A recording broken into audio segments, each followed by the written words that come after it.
Well, she followed her dreams and became one of the most successful actors in Hollywood. But Reese Witherspoon doesn't believe in just doing what you love. Take a look at this advice that she offered recently on Instagram. You don't chase your dreams. You chase your talents. Everybody has dreams. Doesn't mean you're going to be that thing. You are supposed to do what you're talented at. So it's your job in life to figure out what your specific, unique talents are and go chase them. Okay, so Susie, do you agree with her advice? I would take slight issue with Reese, and I understand what she's saying. I'd say analyze your talents and then see if your dreams match up with your talents. Yes. And if because my dreams did not match up with my talents overtly, and if you have talent, if you have dreams over here, then use your talents to develop other talents to get yourself into the dream track so that you can go up. Because I wanted to be an actor, and I wasn't getting any parts at school. Everyone at school would have said, "You're not an actor, not an actor. You failed this." But my dyslexia was making me very difficult to do any parts. And even then, even if I'd been perfect at doing perfect reads in the audition things, as we all did, I still don't think they would have seen latent, excellent acting talent. And now I'm doing Hamlet because I've gone for my dreams. I'm touring all around the world. So I say, do go for your dreams, but understand your talents.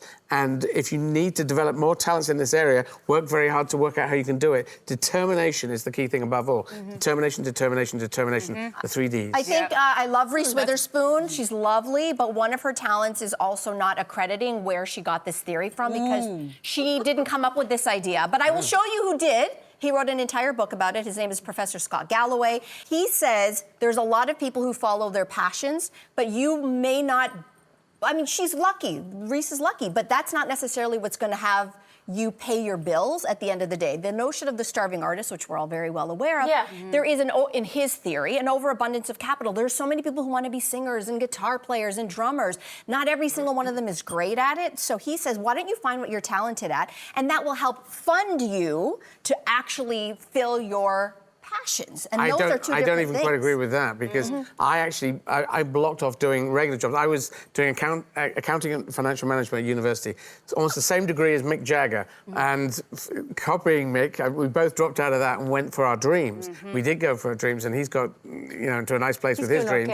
And I'm doing okay with mine. Could he sing and write really good songs? His initial songs, the Beatles wrote a number of the songs. They weren't writing their own songs, him and Mick and Keith. And then they did start, and then they got a whole career out of it. So I'd say it's tempered. Some of the information there is absolutely fact. Find out your passions, but if you have dreams that are slightly to one side, you can, if you work hard, develop an ability. You can get better at things in the tram lines of your dreams, so that you can run it up. But will you get to the perfect place? Not necessarily. That cannot be guaranteed. Doesn't it all feel a bit like a crapshoot, though, too? How many people do you know that have a dream to do something and they have the talent to do something, but they might not be running in the right circles, they might not be living in the right country, they might not, there are so many checks and measures that are holding them back. So the idea of selling dreams, I don't know, I always get a little funny about it. Really? It just seems like... You're here. Isn't this part of a dream? It wasn't it was all a crapshoot. Bud, it's all a crapshoot for me.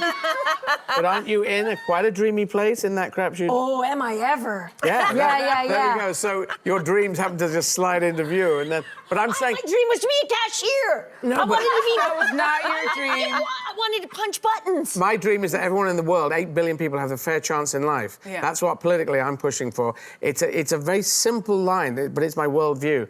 And I don't know how to make it happen, but I would like to appeal to the people of Canada who are doing a great job at the moment to let's all work. Everyone who gives a damn about humanity. Let's make humanity great again, and let's just keep pushing to make it a world. I mean, Everyone has a fair chance. Amen. Amen.